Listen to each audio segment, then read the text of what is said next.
buenos días, muy buenas tardes y muy buenas noches a toda la gente que nos sigue en Boquerón. Estamos en un nuevo video, estamos en ya el último video de este año con el equipo titular que hemos estado aquí con José. Este video de Boquerón es el último de la gestión 2025, es el video de cierre, así que vamos a tomarnos un poco una libertad de hacer un programa más abierto para la gente que recién nos ve. Recordarles que Boquerón es una iniciativa de compañeros autoconvocados.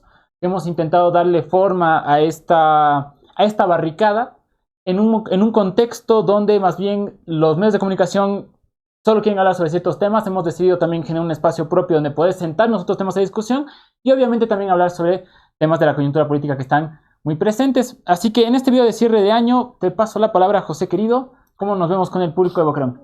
Bueno, nuevamente, muy buenos días, buenas tardes y buenas noches. Bueno, aquí cerrando año, creo que es importante hacer un balance final, un cierre con broche de oro, dirían algunos, porque es necesario dar el tiempo a la familia, a los amigos y demás, y apuntar a lo que se venga el próximo año, que va a ser un año bastante complicado, bastante movido y que requiere todas las energías y todos los esfuerzos de todos y todas. Así tenemos, entonces, se cierra, el Bicentenario de Bolivia llega a su fin, estamos a un poquito más de 2 semanas de que concluya el 2025. Han pasado muchísimas cosas, no sé por dónde quieres empezar en materia de lo que ha sido este Bicentenario, si queremos hacer una reflexión más histórica, una reflexión más político-electoral de qué viene pasando. ¿Qué sientes que son las notas más importantes de este año? Primeramente, este año se ha demostrado que el único proyecto en los últimos 25 años que apuntó a convertir el Bicentenario en un festejo patrio, en un festejo de los 200 años de independencia, fue proscrito. Fue un proyecto atacado, vilipendiado por esas clases medias tradicionales, esa burguesía antipatria que, igual que hace 100 años, nos tocó no tener nada que celebrar. Nada que celebrar porque hasta el 19 teníamos cosas que celebrar y después del 19 poco a poco dejamos de tener que celebrar, lamentablemente. Creo que es un impacto moral muy fuerte sobre la gente. Lo que tenía que ser una fiesta de todos y de todas se convierte, para variar, en la gestión de hombres de las élites, los hombres de familia y de apellido, de los dios patria hogar, se convierte en una fecha más tiqueada para cubrir necesidades, pero además carente de todo sentido, carente de todo significado, carente de todo proyecto, carente de la participación del pueblo, que es el que al final conquistó la independencia y quien festejaba el Bicentenario, tendría que festejar el Bicentenario, pero que también nos invita a la reflexión de tenemos que construir algo nuevamente para dignificar eso, eso. Pero ahí, digamos, yo me haría la cuestionante, digamos, ¿en qué medida el no festejo del Bicentenario es por una victoria de ellos y no por una serie de errores nuestros, ¿no? Porque siento que si vamos a cerrar el año también es importante sentarse en decir, bueno, ¿qué hemos hecho mal para que terminemos teniendo un presidente que esconde la huipala, un presidente que tiene recursos para reprimir a la gente y no para atenderlos en las riadas, ¿no? Sin caer tampoco en la otra, digamos, ¿no? Sí. Que es el tema de decir, no, todo es culpa de nosotros y somos lo peor y se acabó. Eso no es crítica, eso es falsa crítica, claro, es desde afuera. Cada vez es el derrotismo una justificación para decir, ¿por qué ya no voy a hacer las cosas, no? Y claro, cuando la realidad sigue y siguen habiendo cosas por transformarse, ¿no? De acuerdo. Ahí tú cómo lo ves, cómo lo sientes, digamos, esa posición autocrítica. ¿Por qué tenemos el presidente que tenemos hoy en día? Ya, yo siento que en la autocrítica me pareció muy bonita la frase que decías, ¿no? Desde el 19 cada vez tenemos menos razones para celebrar, sí, ¿no? Eso me parece central porque nos muestra que como izquierda, en cuanto recuperamos el gobierno, el 2020 le ofrecimos a la gente esta idea de memoria, verdad y justicia, ofrecimos retornar a un modelo económico que redistribuya la riqueza, le pedimos a la gente un voto de confianza porque habíamos hecho las cosas bien. Y en cuanto lo tuvimos, cuando recuperamos esa confianza, la despilfarramos. Sí. Y ahí la despilfarramos todos, ¿no? Claro que no hay la misma atribución de responsabilidades y no hay la misma carga de violencia y de ataque de un bando sobre otro. No fue una batalla nunca igual. Era un aparato estatal combatiendo a un sector popular, pero ese sector popular también eligió en su momento no seguir peleando por una opción electoral o por una opción que transforme a la totalidad del país. Pero además que no se reivindicó lo que fue en su momento, lo que dijimos en su momento. ¿Cuántas veces se fue a Sencata? Claro. ¿Cuántas veces se recordó Sacaba? ¿Cuántas veces se fue a Montero? ¿Cuántas veces se recordó Betanzos? Yapacaní, El Pedregal, Río La Abajo. Ceja. Dices, por lo menos el 2003 se tuvo el tino de entender quiénes eran los héroes de octubre, quiénes eran los héroes de la Guerra del Agua. Ahora no. Y eso terminó calando, porque al final los que permitieron que volviera a la izquierda se sintieron decepcionados. Y eso es lo que nos ha conducido también a esta debacle. Entonces, en esta parte de autocrítica, quizás podríamos centrar dos elementos. Por un lado, un gobierno que traiciona el modelo económico, porque para mí no hay mayor duda de que al final del gobierno de Arce, lo que hay es un proceso de concentración de la riqueza en la élite agroindustrial y en los sectores cooperativistas, principalmente porque hay una apertura de mercados que beneficia a la agroindustria y que genera todo el desmadre que hemos tenido en materia de precios de los alimentos, que eso lo hace Arce. Eso no llegó con el gobierno de Rodrigo Paz. Rodrigo Paz ahora está profundizando lo que ya fue la entrega del modelo económico. Ahora bien, mi crítica, o quizás podríamos combinarla con una crítica conjunta, José, más bien a nuestros hermanos cevistas, a nuestros compañeros cevistas, es el abandono de esa mística y de esa memoria de lucha colectiva, de seguir peleando por el interés de todo el país y no solo del sector articulado en torno al levismo, ¿no? Entonces, un levismo que, si bien representa un 30% sólido de este país, no representa ese 64% que lo votó en algún momento, ¿no? Y que ha dejado de hablarle a ese 64%, ¿no?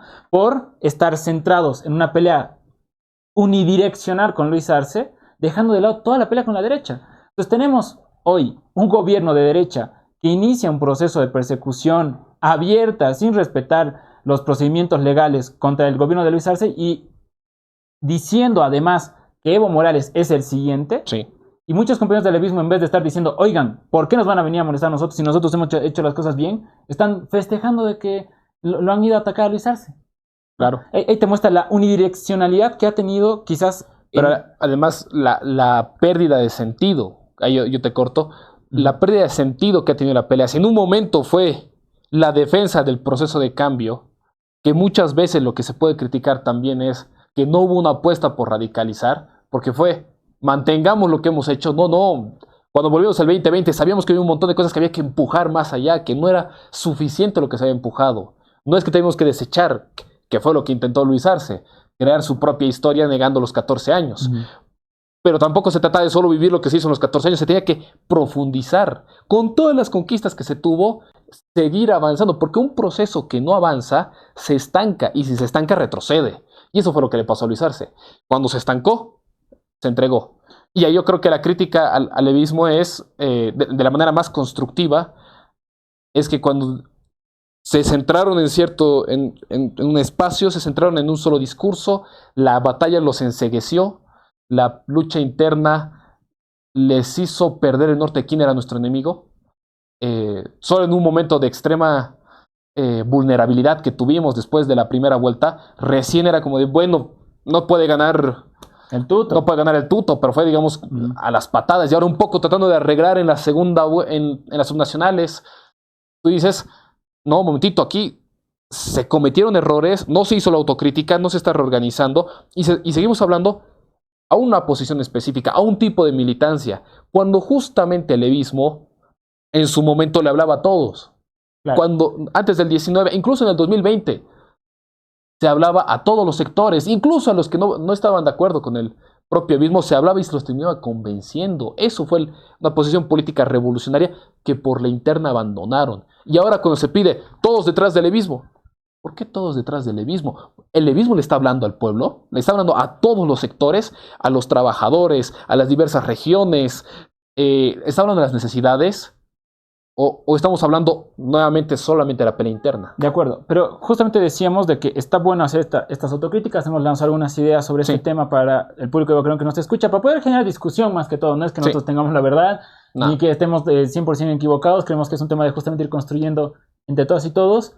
Pero justamente el Bicentenario no solo está marcado quizás por estos errores que se han cometido desde la izquierda, porque si no nos quedaríamos en una autocomiseración y en una en un desplome interno, además en un desplome interno de decir, no, todo es culpa de nosotros, también hubo en esta victoria de la derecha un intento de generar un modelo restaurador, que es lo que están queriendo hacer ahora, que termina en un primer momento rezagado por la derrota de Tuto Quiroga en la segunda vuelta, y recordemos que justamente es el voto popular el que posiciona al actual presidente y al actual vicepresidente, y que por lo mismo nos está mostrando de que este 2025 cierra con un bloque popular desorganizado, pero consciente cada vez más claro de quién es el adversario de clase y de quién es el adversario político, sí, ¿no? Para mí ha sido tan preciso este tema de que Rodrigo Paz se desmarque tan descaradamente con el proceso de cambio, digamos, con el voto popular que lo había llevado ahí, con el voto de Lara, porque la gente empezó a decir, este es un gobierno de Doria Medina, y este es un gobierno de Tuto Quiroga, y este es un gobierno a lo Mira, este es un gobierno a lo ADN. Y en esa lógica se empieza a rearticular. Entonces yo siento que no está todo acabado, siento que esas visiones derrotistas se perdió. Sí, autocrítica, sí, construcción, eso es lo más importante, ¿no? Para mí eso es lo central en esta materia de ver este 2025, pero también hemos tenido el año del Bicentenario, ¿no? Sí. O sea, al margen de la coyuntura, digamos, nacional, hemos tenido el Bicentenario, ¿no? Sí. Y siento que eso ha quedado muy por fuera, como tú decías, en esta lógica de el pueblo no festeja. Sí, y yo siento que lo que se ha dado es, nuevamente, se ha perdido el valor nacional de lo que fue el Bicentenario por una derecha que nunca tuvo nada que festejar en el país, que nunca le interesó festejar en este país, porque casi son los nietos de los olañetas, de los hombres que hubieran preferido seguir besando la corona hace 200 años y que más bien acusaban de que se había destruido las tradiciones y la familia con la independencia, que ese discurso lo tenemos hace más de 200 años, y que más bien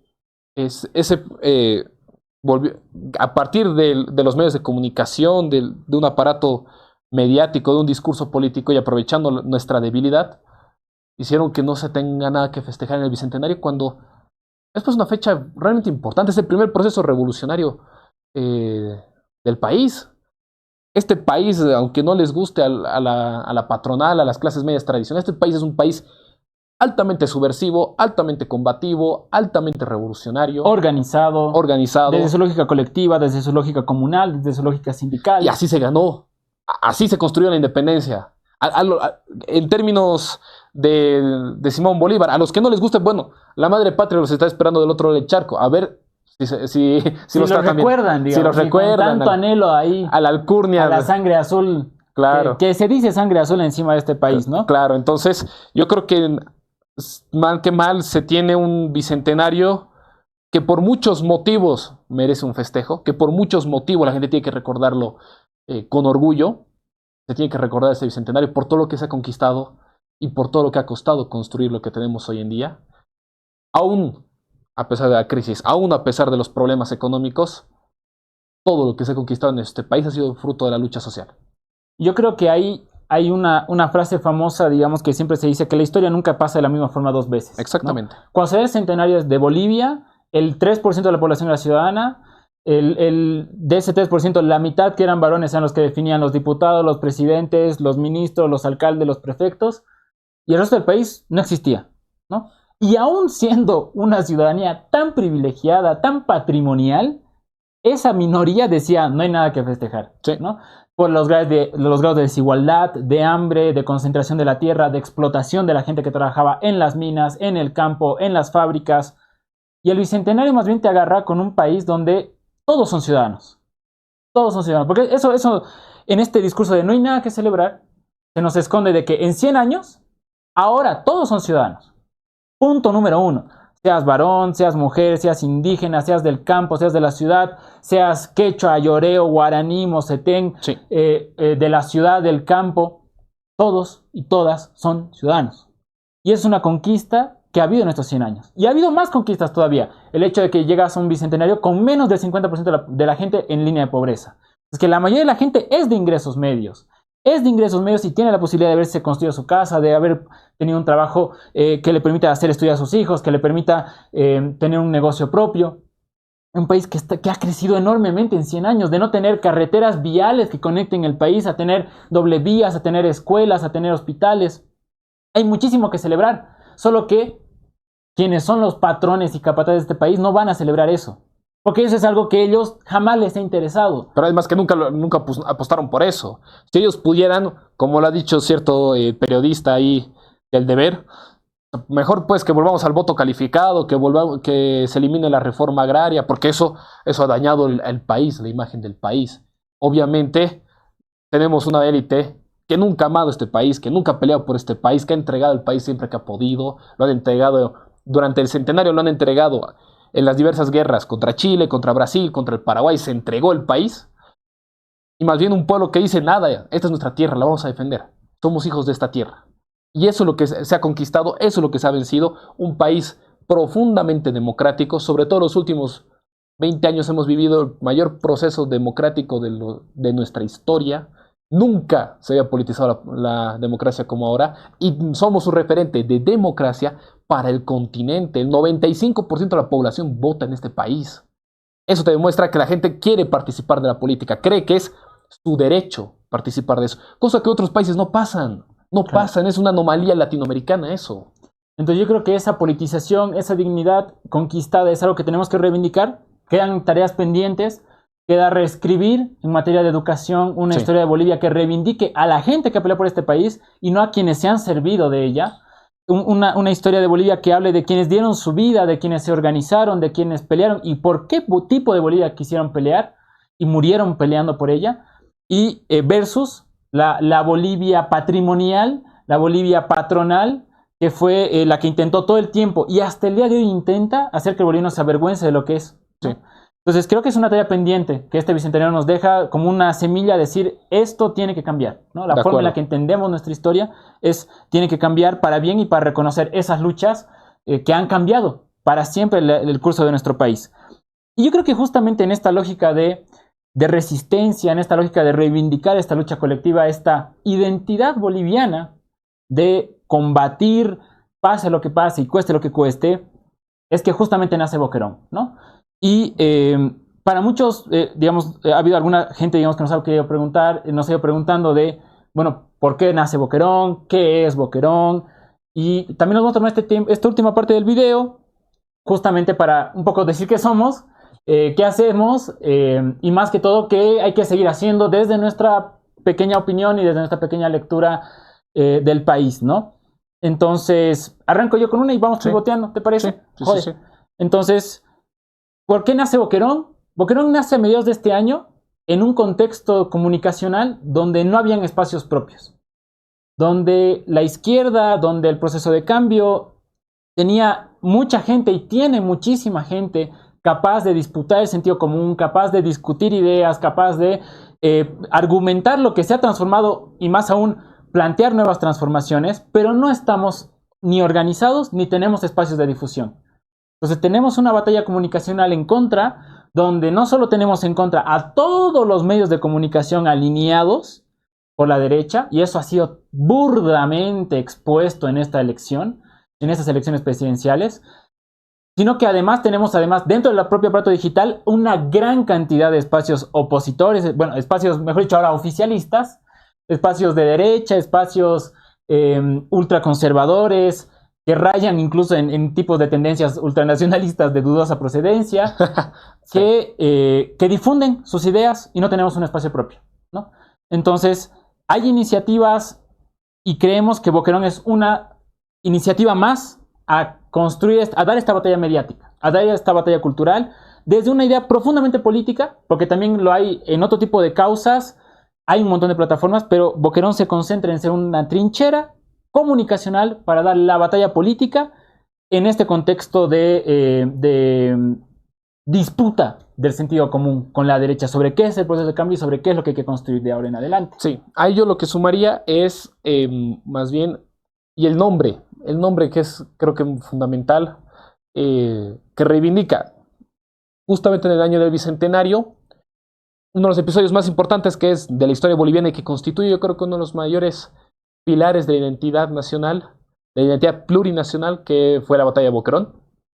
La batalla de Boquerón como este referente, no de chauvinismo antiparaguayo, porque el pueblo boliviano, si algo no es chauvinista frente al paraguayo o viceversa, porque somos pueblos hermanos, sino más bien en este acto heroico de defender lo que es nuestro, de defender lo que es el país, de defender lo que es la patria, defenderla con lo que tienes, no con las mejores condiciones, no con todo servido en bandeja de plata, sino peleando ahí, rascando arena como los héroes del Chaco, como los últimos beneméritos que ha tenido Bolivia en el año 32-35, sino como esta construcción de hay que resistir, hay que organizarnos y hay que pelear con todo lo que podamos. Con avances, con derrotas. ¿Nos pueden vencer? ¿Nos pueden derrotar? Sí, pero nunca nos van a rendir, nunca van a acabar con este proyecto, nunca van a someter a la gente nuevamente a la idea de que tenemos que ser humillados, ¿no? De que claro, tenemos que ser sometidos, de que tenemos que volver a ser sus, como diría el Felipe, digamos, ¿no? Que hemos nacido para ser sus empleados y sus empleadas, ¿no? Claro. Ese es el fundamento de Boquerón. ¿Por qué Boquerón? Y además, ni siquiera para romantizarlo, ¿no? Y decir como que no, es que este espacio es el único y el mejor. No, es justamente en la lógica de Boquerón, recordando a lo que los compañeros beneméritos de Boquerón dijeron cuando fueron detenidos, no hicieron nada más que cumplir con su deber. Y el objetivo de Boquerón es ese, es dar esta batalla comunicacional, esta batalla discursiva, esta batalla política hasta las últimas consecuencias, con recursos, sin recursos, detenidos, sin ser detenidos, en todos los contextos, no por nada más que hacer lo que todo boliviano tiene que hacer, que es cumplir con su deber con esta patria, que es defenderla, pase lo que pase y cueste lo que cueste. Entonces, ese es un poco el espíritu de Boquerón, ¿no?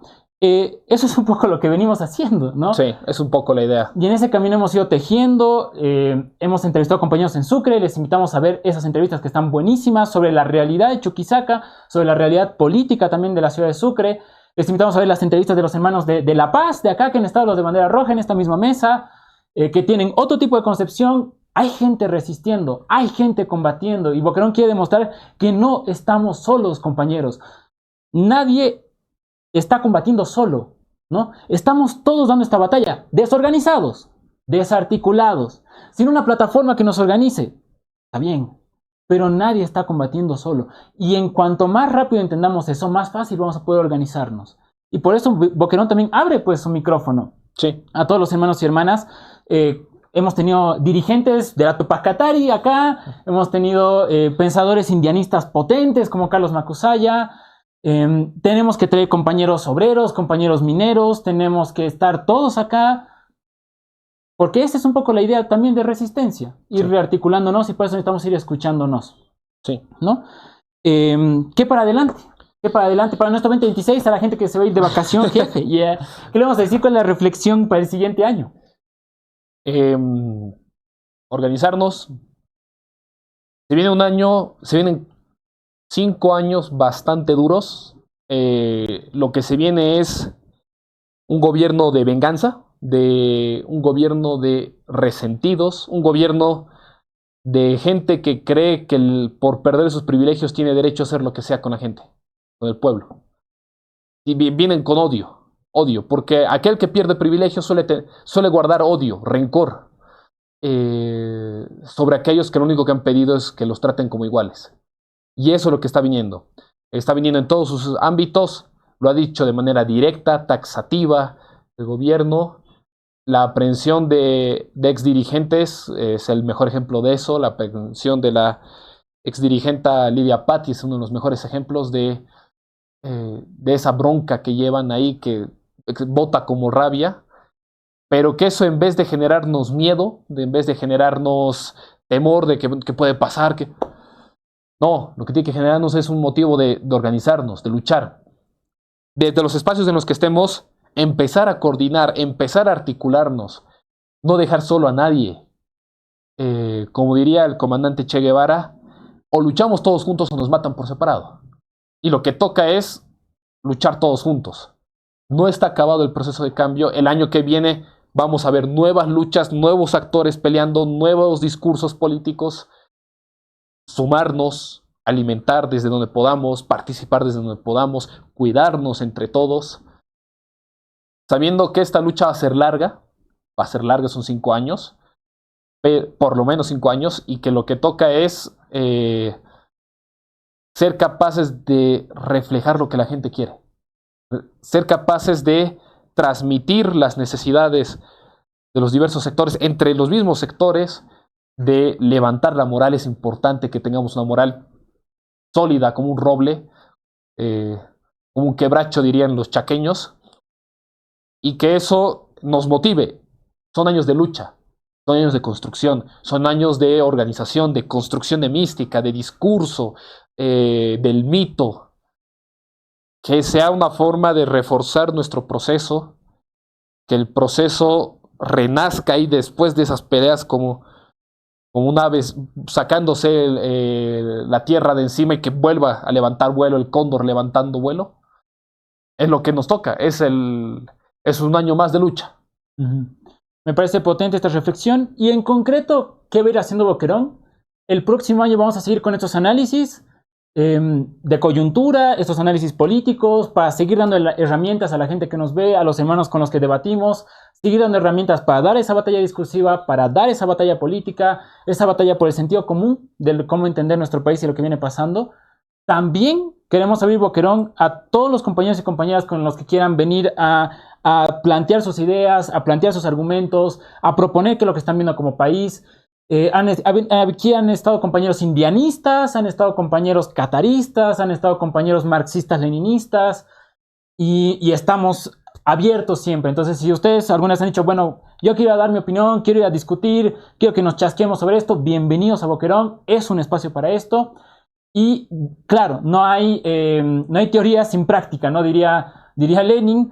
Y entonces Boquerón también va a estar en la calle, Boquerón también va a estar cubriendo las movilizaciones, va a estar entrevistando a dirigentes sindicales, va a estar entrevistando cuáles son las nuevas demandas, tratando de ver ahí, de visibilizar lo que es la fuerza de nuestro pueblo, que con seguridad va a salir a combatir ante estas políticas de ajuste que ya nos las han amenazado, no una, no dos, sino 3 veces, que con seguridad también el siguiente año va a estar marcado por ese intento de ajuste.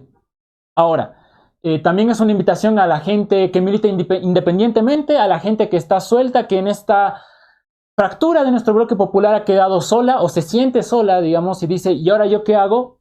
Boquerón abre sus puertas, nosotros somos exactamente lo mismo que ustedes, somos compañeros que antes eran parte de algún proyecto colectivo más grande, que por la interna también quedó fracturado, y ahora creamos este espacio para acoger a otros compañeros que también estén solos y digan, bueno, ¿y yo dónde me sumo? Aquí es una opción. ¿Es la única? Por supuesto que no. Hay un montón de espacios que también están naciendo, que los vamos a ir haciendo, los estamos haciendo visibles, a los que también pueden acudir, pero Boquerón siempre piensen que no es, quizás nos ven a José y a mí siempre en la pantalla, pero es todo un equipo de compañeros que está detrás, que se ha ido tejiendo así, entre compañeros que se han sumado por primera vez, compañeros que se han reencontrado, compañeros que quizás antes estaban peleados y nos hemos ido sanando, digamos, y reconstruyendo. Entonces, eso nos toca, compañeros. Nos toca la resistencia, y qué bonito, porque este país es eso, compañeros, ¿no? Compañeros, compañeras, Bolivia es, sin duda, el ejemplo más profundo en el continente de combatir tierra, patria, sin cuartel, y siempre salir venciendo. Porque Bolivia siempre es así. Bolivia, cuando combate hasta lo más profundo, cuando lo deja todo en la cancha, vence.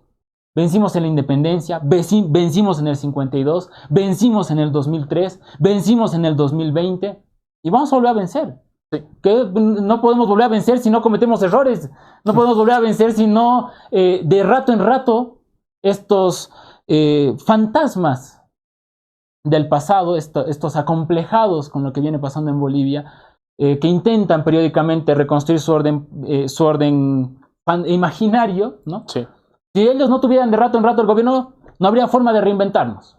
Y sí, vamos a usar este tiempo de resistencia para reinventarnos, crecer, combatir, y sí, tengan por seguro de que Boquerón es uno de esos espacios que va a estar contribuyendo hasta las últimas consecuencias, como dicta el cumplir con el deber, ¿no? Sí. Así que eso sería todo por este año. Les deseamos las mejores fiestas, nuestra solidaridad profunda con todo lo que está pasando a los hermanos de Santa Cruz, con los desbordes, sí, a los hermanos en el norte de Bolivia, también en Pando, en Beni, con los desbordes de los ríos. Que sea un tiempo de reflexión, de estar con la familia, de descansar y de volver en enero, de volver y poco a poco ser millones, como sí, siempre, ¿no? Entonces, hasta la próxima, nos estamos viendo 2026 a toda nuestra gente. Un gusto.